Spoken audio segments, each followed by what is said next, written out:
عايزك تركز معايا جدا في الحكايه اللي انا هحكيها لك النهارده، وقول لي بتفكرك بايه. سنه 48، سنه 48 حصل نظام فصل عنصري في جنوب افريقيا. البيض جم عملوا مستعمرات في جنوب افريقيا، والمستعمرات دي كان فيها كل الخدمات وكل الرفاهيات، وحطوا السود في حاجات شبه اللي حطوها الامريكان للهنود الحمر. في سنة بدأ إن واحد زي نيلسون مانديلا يخش يعمل كونجرس، حاجة اسمها الكونجرس الأفريقي.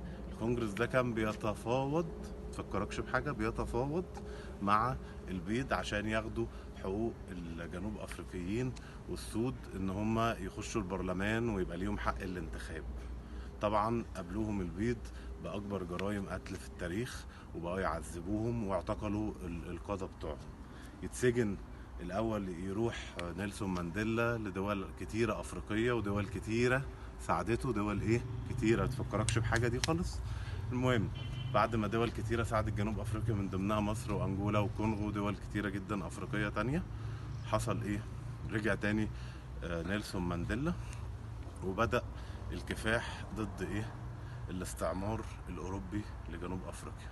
بعد كده يبدأ فصل تاني، ان ايكون بعد ان نيلسون مانديلا اتقبض عليه، ايقونوا الافريقيين ان مهما دول تانية قدرت ان هي تساعد جنوب افريقيا، فده مش هيبعد جنوب افريقيا ان هي لازم تعتمد على نفسها في القتال ضد الاستعمار الاوروبي. بدأوا يعتمدوا على نفسهم لغاية ما نزلت مظاهرات في العالم كله بتطالب باستقلال جنوب أفريقيا. كان من ضمن المشاركين في المظاهرات شاب صغير أصبح بعد كده رئيس وزراء إنجلترا، وقدرت جنوب أفريقيا إن هي تاخد استقلالها ويصبح نيلسون مانديلا أول رئيس لجمهورية جنوب أفريقيا. والنهاردة جنوب أفريقيا بتطالب بحق دولة تانية في إن هي تعيش، وبتطالب ان المجرمين الحقيقيين يتقدموا للمحكمة. فكر معايا وقول لي الحكاية دي شبه ايه. شكرا.